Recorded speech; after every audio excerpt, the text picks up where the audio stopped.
if you look at Web3 gaming statistics, 3 out of 4 blockchain games actually fail. Still, many people think of a gaming sector as a potentially most lucrative sector in a Web3 industry. Today, I want to address why are these things happening and what are the red flags that you can instantly notice and easily detect and eliminate these games that will actually fail in a soon future. So stay tuned.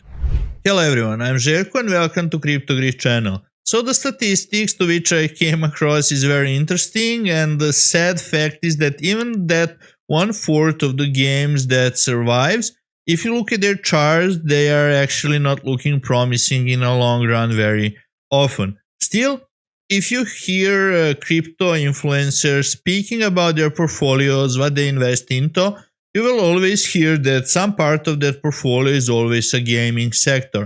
So they're not stupid. Actually, the Web3 gaming has a huge potential, and many of the people think it's just some kind of a buzzword, while actually Web3 gaming gives you some real utility and some huge advantages over Web2 gaming. In my opinion, the biggest one is that you have a true ownership of your assets. So let's say a lot of people are actually playing Hearthstone, for example. In order for you to get a new cards, you need to buy full packs of cards, and you can buy unlimited packs of cards until you get the card that you want. At least it was like this in the past. I'm not sure if they changed something now. But for example, in a Web3 gaming, you can immediately sell like your whole set of cards and pretty much buy the one that you wanna play. That gives you ability to sell your cards if you decide to change deck or stop playing the game, which is actually really good in a long run, in my opinion, especially if you know that you're investing some money into that game. Also, many of these games have some governance structure where players can actually vote in which direction they want to see the game being developed in the future. Also, often these assets that you have ownership of can often be used in different games, since many of these gaming studios are creating ecosystems that are contained of a few different games, and if you have assets in one of them, you can immediately use them in other game as well. Another thing that is important to many people that are actually following me is that many of these games have play to earn model where you can earn few bucks here and there. They have airdrop campaigns or tournaments which offers player to earn money or just by playing the game, and they're highly incentivized to play these games more often. Also, since it's a completely new industry, there is many innovations and many games with completely new playstyles that we never saw before. So I don't want to go too deep into this, but if we have all these benefits, why are so many of these games failing? Let's go on to that. So in my opinion, the main reason why a lot of games are actually failing is that the game owners actually realize how much greed is in a Web3 industry and how many people that actually join Web3 gaming are completely not interested in a game. They're just interested in taking high returns from these coins, NFTs, or whatever they create. And I think just by understanding the greed of the industry of players in it, they can take huge advantage of it.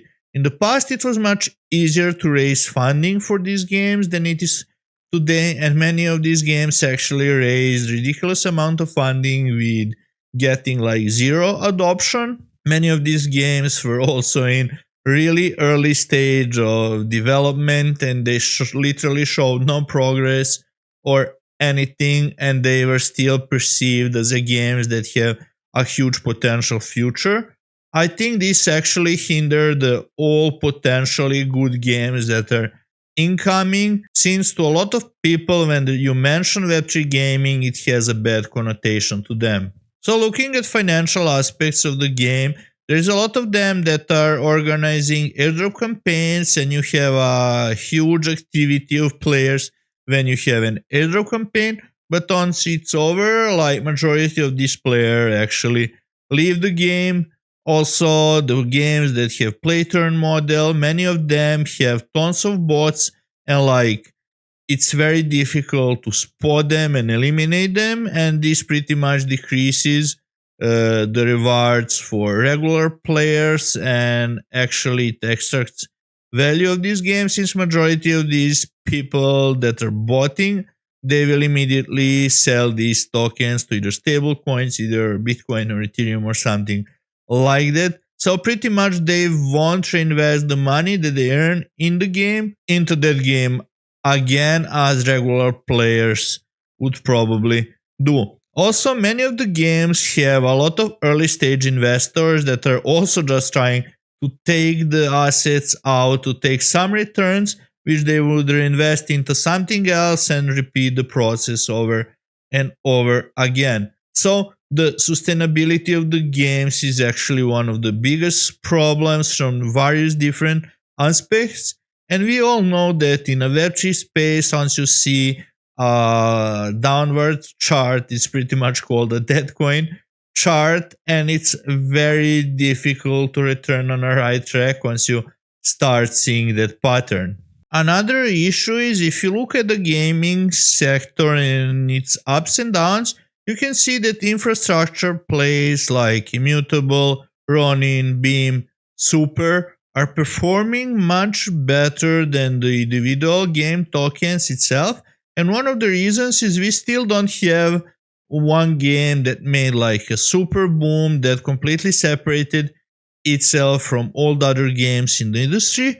And another reason is that we don't have utility of these tokens. Even the infrastructure tokens don't have utility as we are looking for. Usually, like, in order for them to succeed, you want to see these gaming tokens are actually being spent on an in-game assets, and in many cases that this is not happening. One thing that is really weird to me when it comes to this is, I'm not sure if some of the developers are not understanding this, or it's difficult or impossible to execute it, but often it's better for you if you're buying or selling in-game tokens with Ethereum or Solana than if you're using their own token. And this is something that it shouldn't be done in that way, because they're taking the fees from the transactions of their own token, so it's the way how they're actually making revenue. So you should be actually incentivized to trade with their token instead of trading the assets with the token of the underlying blockchain, right? One thing that I heard a lot of people are actually complaining about is onboarding process, since for a lot of these games you actually need to create a Web3 wallet, connect your in-game account with Web3 wallet and things like that. And I think it's the area where we are making a lot of progress, since there are some games where you can just register with your email just for the regular game, where you are not even aware that you're playing Web3 games. So in the past, for a lot of these games, if you are doing something in-game, you would need to approve transactions and things like that. And nowadays, we can see that a lot of these games and a lot of things that are happening in the games are happening on-chain, but you're not aware of that while you're playing the game. I think this is one of the most important things to see the progress on, since you want to keep some Web2 elements and you want to allow users to be able to play without thinking about these aspects. And I think also for a lot of games you need to think, oh, is this worth, is it not worth, and these things should be pretty much intuitive while you're playing the game. This is evolving as we are understanding players' behavior in a Web3 space more and more. And like, from one side, you want to have ownership of your assets. From the other side, you want to have a play style that's like super natural, where you don't have in-game interruptions as you often had in the past with the Web3 games. I think this is highly connected with how much game designers are actually understanding user behavior of these Web3 games. And I think often there is a misconception that like how the retention rate of Web3 players is actually higher than in a Web2 space. I think one of the reasons is like the user sample is smaller. Another reason is probably like a lot of these players are actually trying to stick to the game as long as they can earn something from it. And I think there's still a lot of people that even if they earn like $50 per day, even though they could earn like way more by doing the regular job, they're still happy with their earnings. There's still a huge room for improvement there, and I think in the long run we need to be more focused on a proof of fun, as I heard somebody saying today on YouTube, instead of being focused on earning on these players. And you will see probably this in the demographics, since you will see more people from third world countries, as I'm coming from honestly, than people from US, and where they can earn way more money than just by playing games. They will still be focused on the fun aspects of it. And majority of the people in the gaming industry know that like majority of the money from paid in-game stuff are actually coming from very small amount of players that are actually living in these countries with higher salaries, and that's actually what you want in a long term for your game, obviously.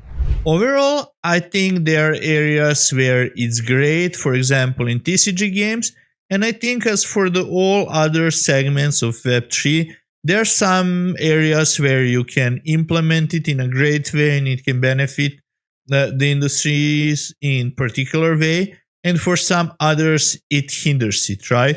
So I think for TCG games, for example, it's probably the best utility aspect. For many other games, you will maybe want to have it from the cosmetic aspect and like changing the layout and things like that.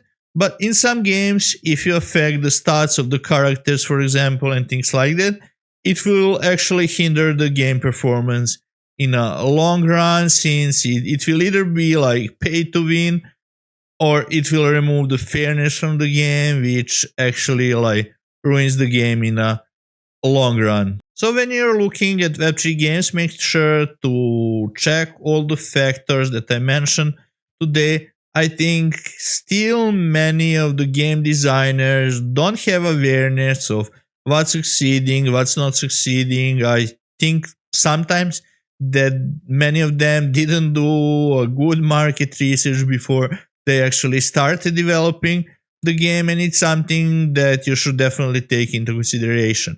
I think we are still at the stage where infrastructure plays makes more sense, and since we are still seeing a lot of experiments with the games and testing of many different things, which is a good thing and which will move actually the industry forward. So I took a small break on a YouTube, but you're gonna be able to see me playing different games more in the future and addressing good and bad things in a specific games. You can also see me streaming on a Twitch very often. I posted a link in the description below. I appreciate everybody who follows me, since it shows me support from you, and I really appreciate it. Thank you guys. So stay strong and healthy. Have a great day. Bye.